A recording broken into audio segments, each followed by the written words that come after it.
Hello everyone. तो स्वागत है आप सभी का मेरे YouTube चैनल पे जिसका नाम है लेट्स लर्न इंग्लिश। तो आज की पाठशाला में हम कवर करेंगे इंग्लिश ग्रामर के एक बहुत ही इंटरेस्टिंग टॉपिक के बारे में जिसका नाम है प्रीपोजिशंस। तो इस पूरे वीडियो के दौरान मैं आप लोगों को पढ़ाऊंगी कि प्रीपोजिशन किसे कहते हैं, प्रीपोजिशन के रियल लाइफ में कौन कौन से यूसेज होते हैं and how many types of prepositions are there. So without wasting much time let's get started. So as you know children, what is the meaning of preposition? Preposition is a word that is used to show a relationship between a noun or pronoun and some other words in a sentence. As the name suggests children, it is known as the cupid of sentences. Cupid का मतलब होता है जो एक दूसरे को जोड़ता है, which connects each other. So prepositions are also those words which connects each other. Means it shows the relationship between a noun, pronoun with other words that are present in a sentence. तो आइए फटाफट से हम example देख लेते हैं। जैसे कि यहाँ एग्जाम्पल दिया हुआ है, the dog is under the bed. तो यहाँ पर अगर हम अंडर वर्ड को ओमिट कर दें या फिर इरेज कर दें तो यहाँ हमको दो फ्रेज मिल जाएंगे, जिसका फर्स्ट फ्रेज है the dog and the second phrase is the bed. तो यहाँ पर ये फ्रेज बन जाएगा और ये एक कंप्लीट सेंटेंस ही नहीं बनेगा। तो आप समझ सकते हैं कि प्रीपोजिशन का योगदान हमारे सेंटेंस को फ्रेम करने के लिए कितना ज़्यादा इम्पॉर्टेंट है। Preposition is a word which links two part of the sentences and without preposition no sentence framing is possible. मैं आप लोगों से ये सीधी बात कह सकती हूँ, हम कोई भी सेंटेंस को विदाउट प्रीपोजिशन से नहीं बना सकते। So the dog is under the bed, यहाँ हमको पोजीशन दिखाया जा रहा है कि डॉग कहाँ है, डॉग बेड के अंदर है। Suppose this is the bed, so where the dog is under the bed. Now under shows the relationship between the dog and bed. तो यहाँ ये जो वर्ड है ना दोस्तों अंडर, ये हमें रिलेशनशिप बता रहा है डॉग के बीच में एंड बेड के बीच में, between the noun and the object. तो अब हम दूसरे एग्जाम्पल की तरफ जाएंगे और देखेंगे क्या लिखा हुआ है। The boy ran behind the building. जो लड़का है वो बिल्डिंग के बिहाइंड में दौड़ रहा है। तो यहाँ पर जो वर्ड है बिहाइंड दोस्तों, जो कि ग्रीन कलर में हाईलाइट किया हुआ है, आप देख सकते हैं, ये हमें बताता है कि इसमें रिलेशनशिप क्या है द बॉय के बीच में और द बिल्डिंग के बीच में। He is running at present point of time, what he is doing, he is running behind the building. दूसरे एग्जाम्पल की तरफ हम जाएंगे। The girl took the car to the vet, यानी कि गर्ल जो है उसने कार लिया और कार लेकर के वो अपने घर की तरफ आगे बढ़ गई। तो इसी के साथ आई होप आप लोगों को प्रीपोजिशन का मतलब समझ आ गया होगा। अब हम काइंड्स ऑफ प्रीपोजिशन के बारे में पढ़ेंगे। सो देखा जाए दोस्तों तो फंक्शनैलिटी के बेसिस पे बहुत ही कम प्रीपोजिशंस है जिन्हें हम रेगुलर प्रैक्टिस में यूज़ करते हैं, बट अगर ऐसे जनरली ओवरऑल देखा जाए तो there are lot of prepositions. तो आज के इस पूरे वीडियो में हम उन सारी प्रीपोजिशंस को कवर करेंगे in short. So what is a single preposition? Single preposition are those preposition which contain only one word. ऐसे प्रीपोजिशन में सिर्फ एक ही वर्ड होता है दोस्तों। मैं आप लोगों से बता दूं कि प्रीपोजिशंस जो होते हैं उनमें बहुत सारे वर्ड्स यानी मल्टीपल वर्ड्स का भी इस्तेमाल होता है। आप ये कह सकते हैं, आपका डाउट ये हो सकता है कि ma'am only on is the preposition, in is the preposition, at is the preposition, over is the preposition, under is the preposition, but these are only single words. लेकिन हमारा जो प्रीपोजिशन होता है दोस्तों वो सिंगल वर्ड कैरी नहीं करता। Preposition carry multiple words also. If it carries a single word then it comes under the category of single preposition. Example आप यहाँ देख सकते हैं, he was in the hotel for the party, यानी कि वो होटल में था पार्टी के लिए। तो ही was in the hotel for the party, तो यहाँ पर एक ही प्रीपोजिशन का इस्तेमाल हुआ है जो कि फॉर है। दूसरा एग्जाम्पल में ये लिखा हुआ है दोस्तों, she bought a gift for her son. वो एक गिफ्ट लेकर आई अपने बेटे के लिए। Okay, so for single preposition है, यहाँ पर ये सिंगल प्रीपोजिशन को दर्शा रहा है।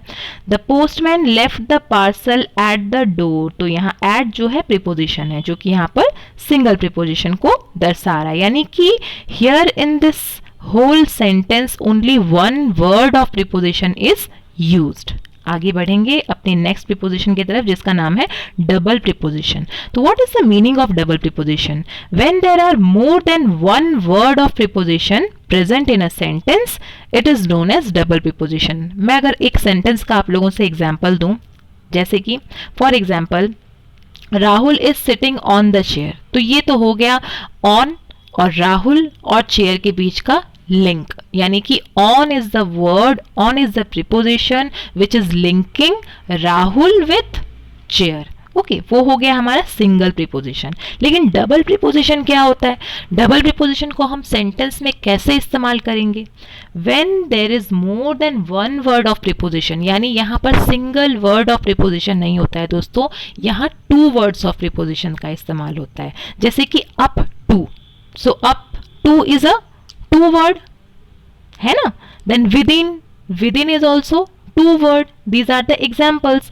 अब बात ये आ जाती है कि जब किसी भी सेंटेंस में दो या दो से ज़्यादा प्रीपोजिशन का इस्तेमाल होता है तो उस सेंटेंस को हम फ्रेम कैसे करेंगे? ऐसे प्रीपोजिशंस हमारे डेली लाइफ में हम यूज़ कब करते हैं और किस लिए करते हैं, ये हमें पता होना चाहिए. मैं आप लोगों को एक बहुत ही अच्छा एग्जाम्पल देना चाहती हूँ. The school will be closed on account of Shivratri, यानी स्कूल जो है आप लोगों का वो बंद रहेगा शिवरात्रि के मौके पर. तो ये जो वर्ड है ना दोस्तों, ऑन अकाउंट ऑफ, तो ये on account of consist of three preposition. On भी एक प्रीपोजिशन है, अकाउंट भी एक प्रीपोजिशन है एंड ऑफ भी एक प्रीपोजिशन है. तो here in this sentence three word of preposition we are using. हम यहाँ तीन वर्ड का इस्तेमाल कर रहे हैं एक पूरे सेंटेंस को फ्रेम करने के लिए.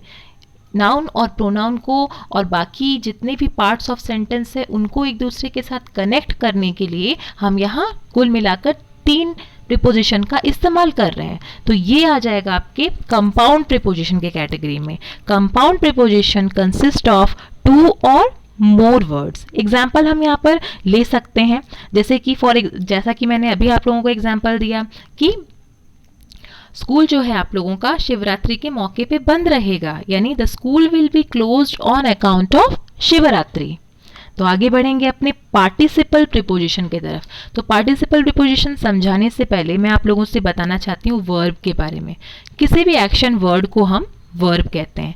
जब एक्शन वर्ड के साथ ing जो है लेटर, ये जो थ्री लेटर वर्ड है ing, ये इंक्लूड हो जाता है या ये मिक्सअप हो जाता है या फिर ये ऐड हो जाता है, तो हम इसे पार्टिसिपल प्रीपोजिशन के तौर पे इस्तेमाल कर सकते हैं एक सेंटेंस में.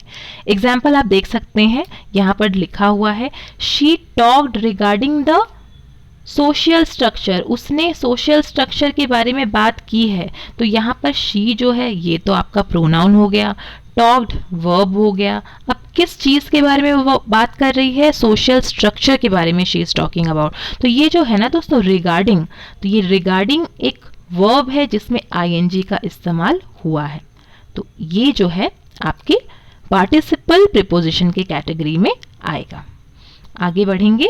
वैसे ये तो आपके बहुत ही बेसिक से प्रीपोजिशंस हैं जो कि हम अपने रेगुलर लाइफ में यूज़ करते हैं. अब हम पढ़ेंगे preposition on the basis of functionality, यानी इन प्रीपोजिशन का मैक्सिमम यूज़ होता है सेंटेंस को फ्रेम करते वक्त, सेंटेंस का यूज़ करते वक्त, सेंटेंस को लिंक करते वक्त. So various types of prepositions on the basis of functionality are given below. Let's read.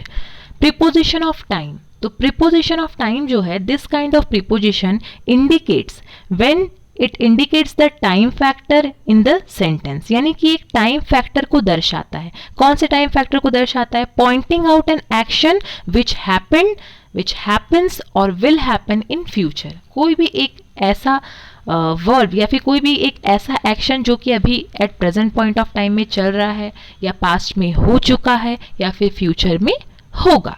Example देख लेंगे. Mahatma Gandhi was born on 2 October. तो बच्चों यहाँ पर प्रीपोजिशन क्या है? Mahatma Gandhi is the name of a person, ये एक नाउन हो गया. Was born on 2 October. आप लोगों को यहाँ दो प्रीपोजिशन मिल चुका है. He was born on 2 October. तो यहाँ पर जो है बच्चों, यहाँ पर हमें ये जो ऑन है ये एक पर्टिकुलर डेट के बारे में बता रहा है। जब भी हम पर्टिकुलर डेट के बारे में पढ़ते हैं, हम पर्टिकुलर डेज के बारे में पढ़ते हैं, तब ये इंडिकेट करता है प्रीपोजिशन ऑफ टाइम ऑन को। I will reach there after sunset, यानी मैं कब वहाँ जाऊँगा, मैं वहाँ पहुँच जाऊँगा सनसेट यानी सूरज के ढलने के बाद। तो ये जो प्रीपोजिशन है आफ्टर, ये दर्शाता है टाइम को। मैं कब पहुंच जाऊंगा, सूरज ढलने के बाद, यानी कि आफ्टर सनसेट। थर्ड एग्जाम्पल की तरफ हम जाएंगे। Hope we can reach there before sunrise, just opposite with the previous example. Hope we can reach there before sunrise, यानी कि हम उम्मीद करता हूं या उम्मीद करती हूं कि हम वहां पहुंच जाएंगे सूरज के उगने से पहले, यानी कि बिफोर सनराइज। तो यहां पर प्रीपोजिशन बिफोर हो गया। तो समझ आई बात। अब हम आगे बढ़ेंगे। यहाँ पर कुछ रूल्स मैंने आप लोगों के लिए बनाया है जो कि you should remember while you are using the preposition in a sentence. क्योंकि दोस्तों प्रीपोजिशन जो है, preposition of place, preposition of time, ये तीन यहाँ पर आपको ऐसे प्रीपोजिशन मिलेंगे जो बहुत ही एक दूसरे से सिमिलर है। 3 prepositions are there, on, in and at. इनका इस्तेमाल प्लेस में भी होता है और इनका इस्तेमाल टाइम में भी होता है, लेकिन उनके कुछ रूल्स होते हैं।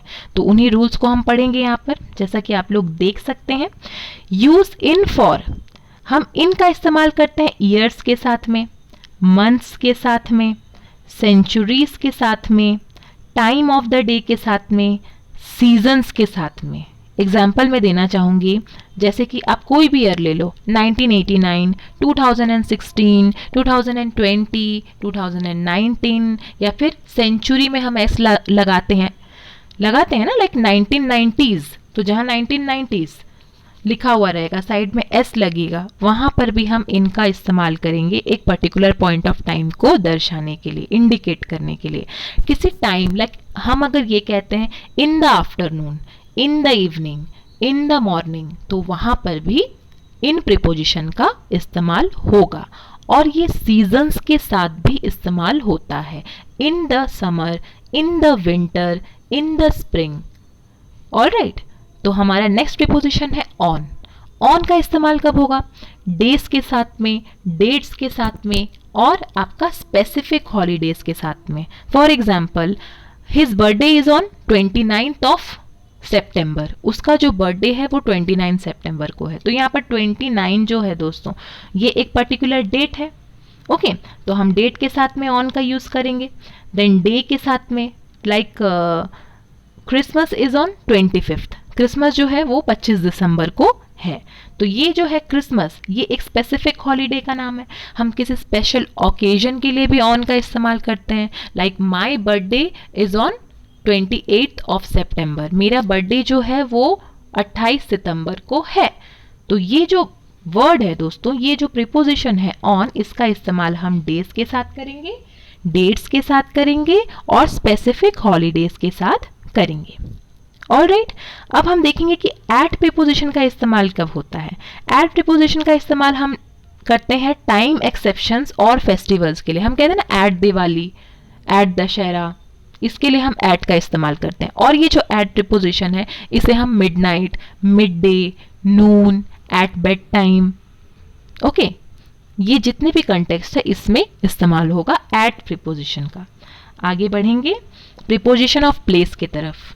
These kinds of prepositions are used to indicate a place or position. किसी भी प्लेस या पोजिशन को इंडिकेट करने के लिए जिन प्रीपोजिशंस का, जिन वर्ड्स का इस्तेमाल होता है, हम उन्हें बोलेंगे preposition of place. The most interesting thing is that preposition used in this are also in, at, on. जैसा कि मैंने आप लोगों से इसके प्रीवियस स्लाइड में ही कह दिया था कि on, in, at, ये 3 ऐसे कॉमन प्रीपोजिशन है जिनका इस्तेमाल प्रीपोजिशन ऑफ टाइम के साथ भी होता है और प्रीपोजिशन ऑफ प्लेस के साथ भी होता है, लेकिन दोनों का कंटेक्स्ट अलग है। तो किस तरीके से अलग है, एग्जाम्पल आप यहाँ देख सकते हैं। The book is on the table, book जो है वो कहाँ है दोस्तों, बुक आपका टेबल के ऊपर है।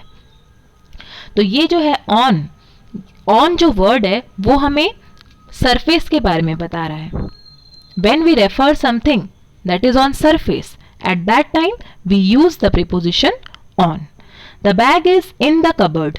बैग जो है वो कबर्ड के अंदर है, तो यहाँ पर इन प्रीपोजिशन का इस्तेमाल हुआ है. तो ये जो इन प्रीपोजिशन है, in is use to refer something inside. तो इन प्रीपोजिशन जब प्लेस के कंटेक्स्ट में आता है तब ये किसी चीज़ के अंदर होने का भाव दर्शाता है. ओके, सो ऐसे ही इस एग्जाम्पल में आप देख सकते हैं the bag is in the cupboard, यानी जो बस्ता है, जो बैग है, वो अलमारी के अंदर है. Okay, then we look like books at the book store.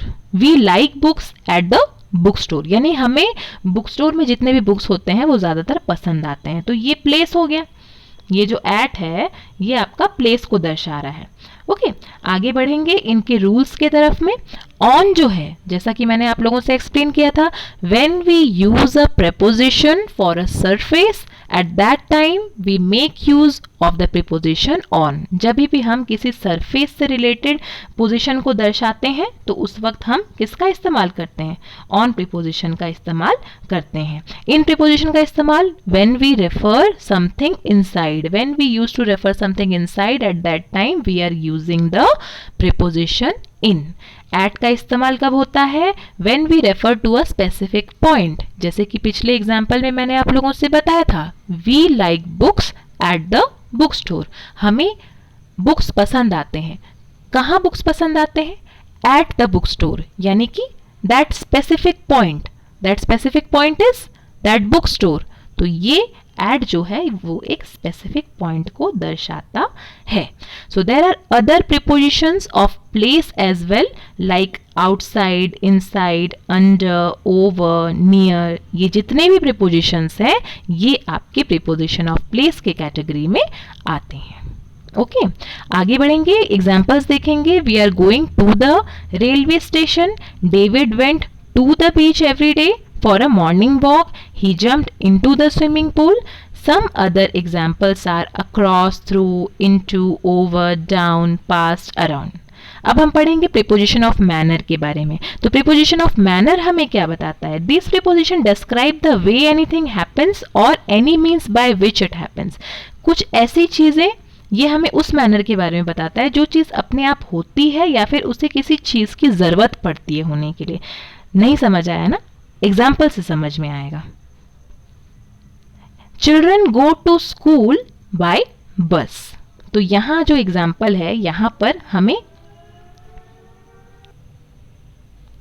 Children go to school by bus, यानी कि बच्चे स्कूल जाते हैं. बच्चे स्कूल कैसे जाते हैं? बाय बस.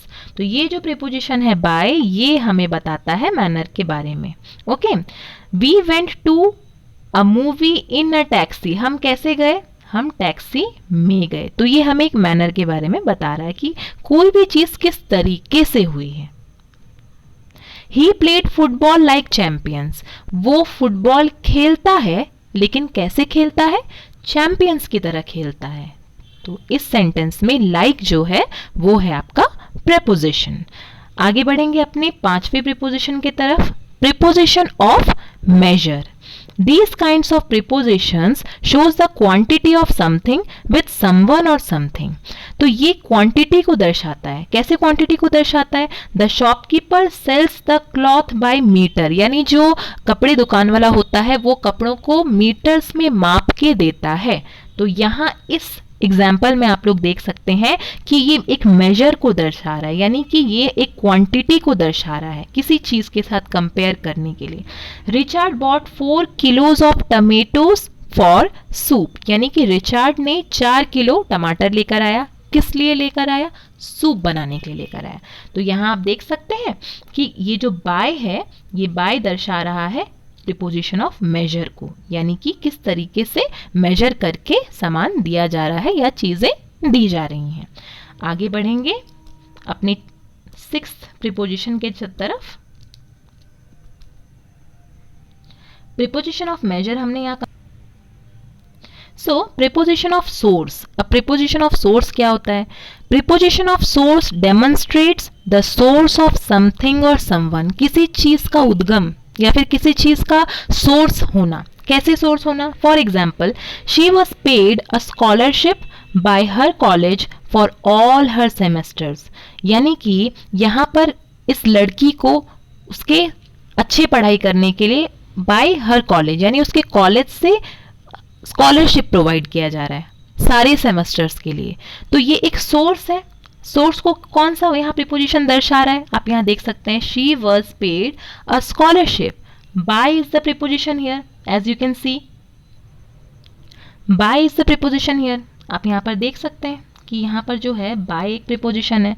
Bye her college for all her semesters, यानी कि उसके सारे सेमेस्टर्स के लिए उसे दिया गया।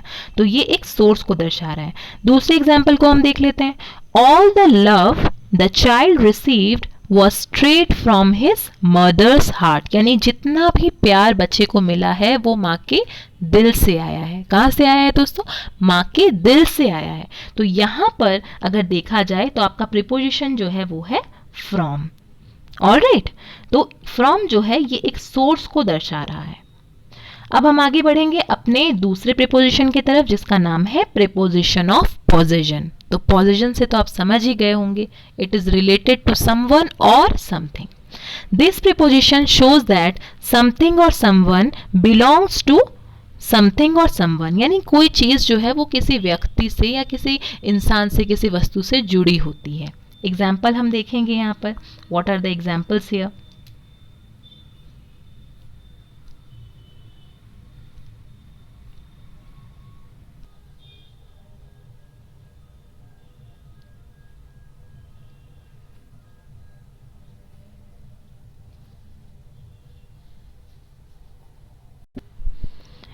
यहाँ पे देखा जाए तो ज़्यादातर 3 प्रीपोजिशंस का इस्तेमाल होता है, with, to and of. I saw her with a black dress, मैंने उसे ब्लैक ड्रेस में देखा।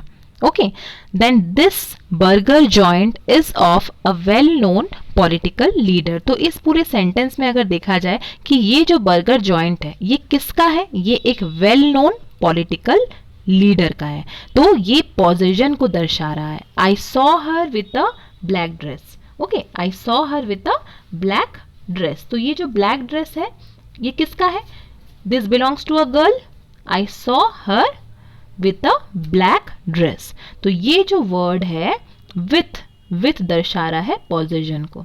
Okay, so these all types of prepositions comes under the category of possession। तो इसी के साथ ये वीडियो जो है यहाँ समाप्त होता है। आई होप आपको ये कॉन्सेप्ट समझ आया होगा। And if you have any kind of doubt in any of the preposition then you can just write in the comment box, you can ask me through WhatsApp. तब तक के लिए please give me the permission to take your leave. Good night, thank you.